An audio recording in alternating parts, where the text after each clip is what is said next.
behind and go into the 1910s, a move towards fashion freedom. And look at this image here. You can see it's a little bit different, isn't it? Let's look at the body ideal of the 1910s. Oh my goodness, what a change! Very petite with sloped shoulders, small breasts, a curved waistline, smooth hips, and a large head. Sort of doll-like. Did anyone really look like this? Well, she did. She's called Gloria Swanson, and she was one of the world's first silent movie stars. And of course, it's when we put the clothing on that we see this symbiotic relationship between the ideal body and the fashion aesthetic. And here it is again. You can see these very petite, sort of compact ladies. And again here. It's very different, isn't it, to that Gibson girl, that tall hourglass figure. This is a tiny little doll-like figure. Let's take a look at the beauty ideal of the 1910s. Now, please note, while most women were not into makeup, they were still going for the natural look with a bit of powder, a little bit of rouge. Trendier women started to embrace makeup and use it to achieve this very weird, exotic look that would grip the edgier side of fashion in the 1910s. Let's take a look at very dark, smudgy eye, dark lips, sort of tousled hair, and an exotic headscarf, like this. And here is this eye makeup look played out in fashion today. And again here. It was in the 1910s that the trendier, more daring women started to cut their hair. This was called an Eton bob. E-A-T-O-N, after the boys' school in England, where boys cut their hair into these bobs like this, although in the 1910s they certainly didn't. They had short back and sides, but this was called an Eton bob. It was thought to be rather boyish and daring. But most women weren't brave enough to cut their hair, so what they did, often in the 1910s, was this. They'd cheat. They'd cut the front of their hair at the sides, short, but keep their hair long in the back. It was a terrifying prospect to cut your hair short. Remember the Gibson girl? The longer your hair was, the more beautiful you were considered. So many women went for this cheat. They would cut it in the front, so facing them it looked like they were very daring and had bobbed hair. But then they would tie it up in the back like this, and often wear a ribbon around their heads. Like this. I'm not sure if she was daring enough to cut all of her hair off or not, but this is the hair ideal of the 1910s. And here is a girl who was brave enough to go for the Eton bob. So cool.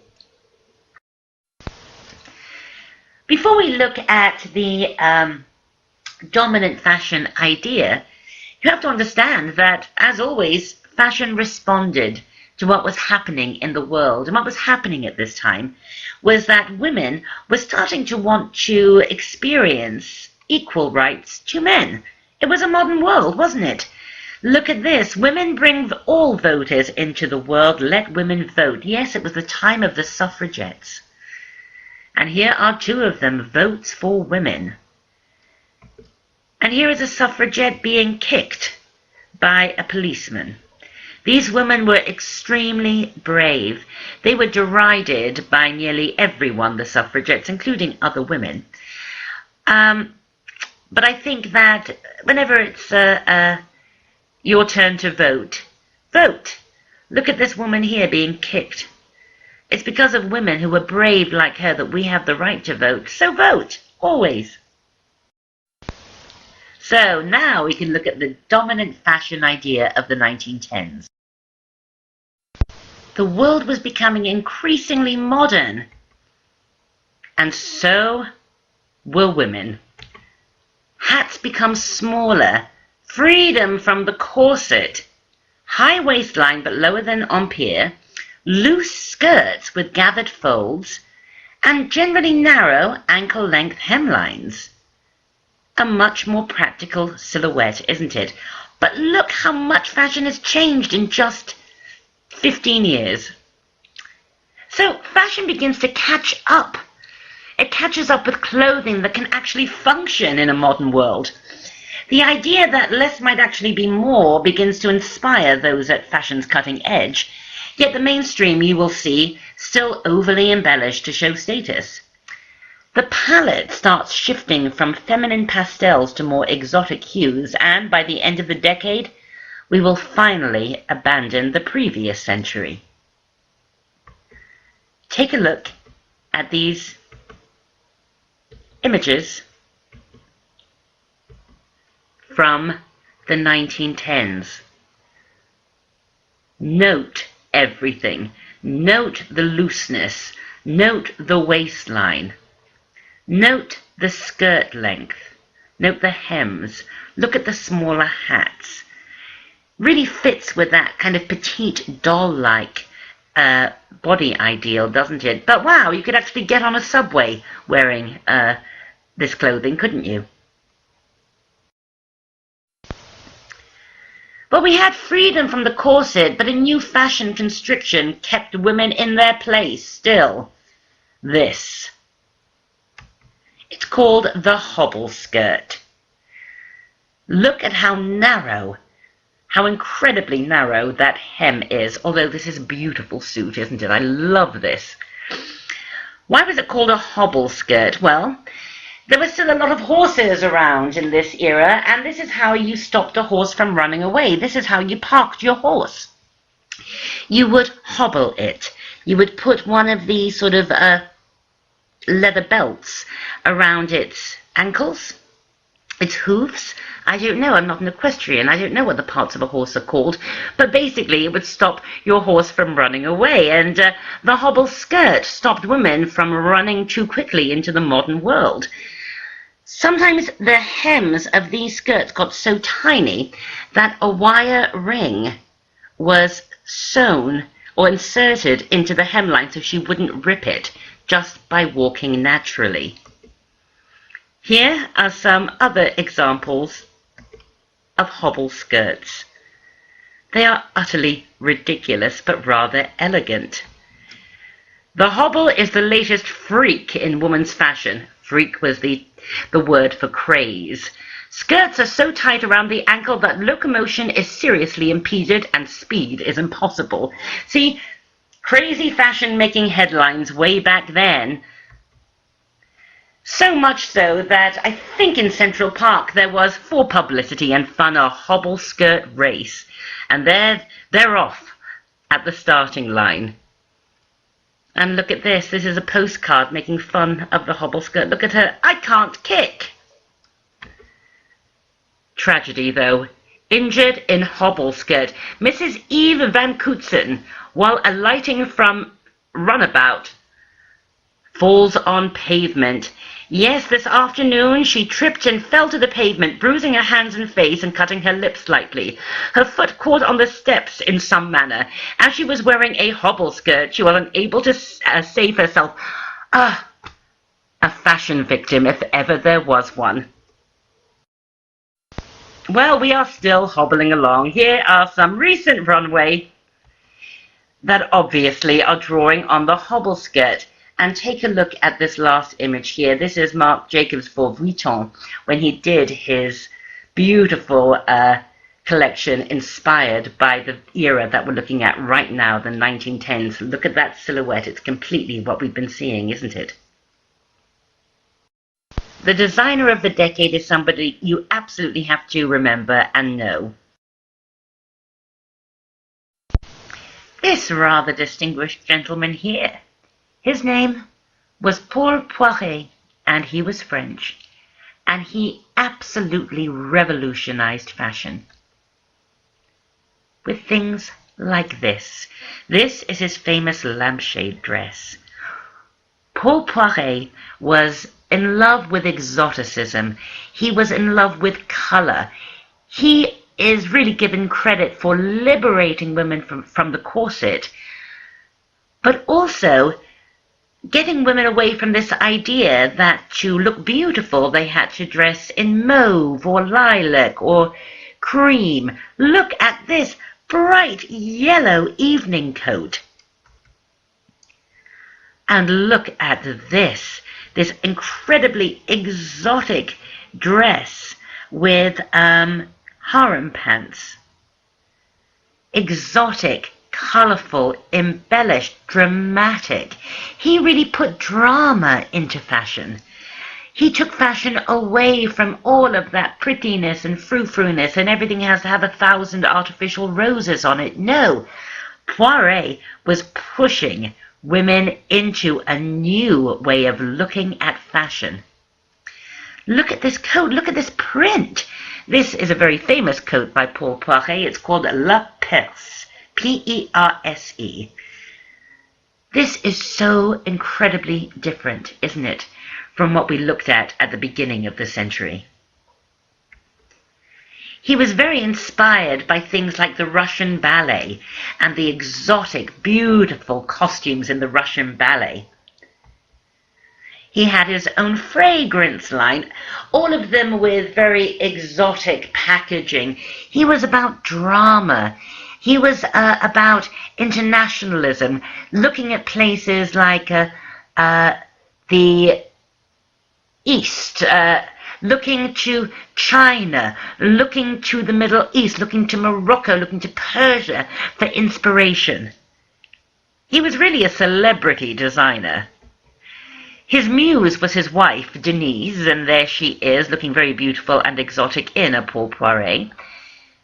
And when you see in that, there she is again, when you see people actually wearing Poiret, you realize just how way out this was for its time.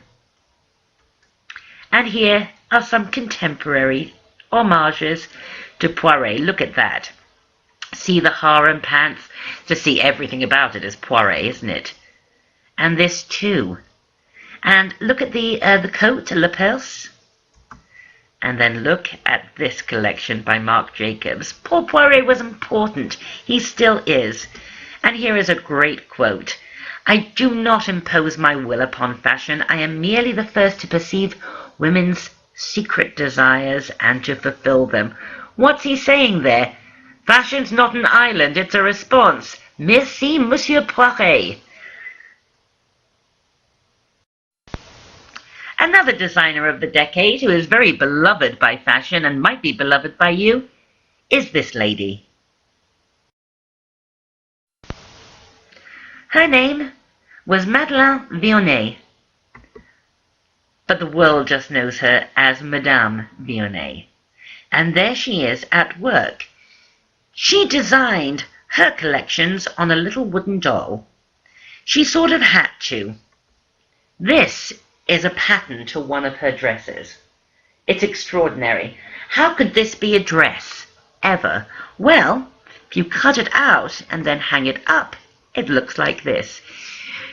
She was really the first designer ever to cut fabric on the bias so that it would hang in these wonderful asymmetrical folds. Like this. She was revolutionary. "When a woman smiles, then her dress should smile too," says Madame Butiği, a beautiful quote from a lovely lady, and her line, her name, was recently relaunched with many of her very beautiful ideas still intact. Isn't that a gorgeous dress?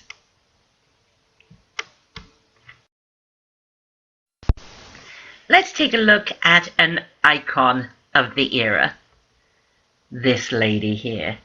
Her name was Isadora Duncan, and she was an interpretive dancer, freestyle. And there she is. Isadora Duncan was a true original. She was a dancer, and she used textiles and clothing and fashion as part of her dance. Here she is, doing this incredible thing. It's revolutionary. I mean, people were aghast. Extremely beautiful, though, isn't it? And there she is again, in full flight. You really see, don't you, during this era, women really desperately trying to express freedom from constraint in all kinds of ways, and Isadora Duncan certainly did. She once went to a party thrown by Paul Poiret, and at that party there were 300 guests who consumed 900 bottles of champagne. Wow, a little tidbit there for you. Isadora Duncan was a true fashion victim. As you can see, she loved long flowing textiles, and she was famous for wearing long flowing scarves as well. One day, she was driving around with a boyfriend in the south of France, and one of her beautiful long scarves that was dramatically flowing out behind her got entangled in the back wheel and broke her neck. This is how the beautiful Isadora Duncan died, so she was a true fashion victim. But a free spirit. You were wild once, don't let them tame you, said Isadora Duncan. Needless to say, fashion loves her, and here are some fashion editorials obviously inspired by the free-spirited and original Isadora Duncan. I just want to briefly talk about another key designer of the day. Mario Fortuny. He was Italian, and this is what he looked like, a rather handsome, bearded gentleman. Why he's special and why we're talking about him is that he is the first designer to work with pleats.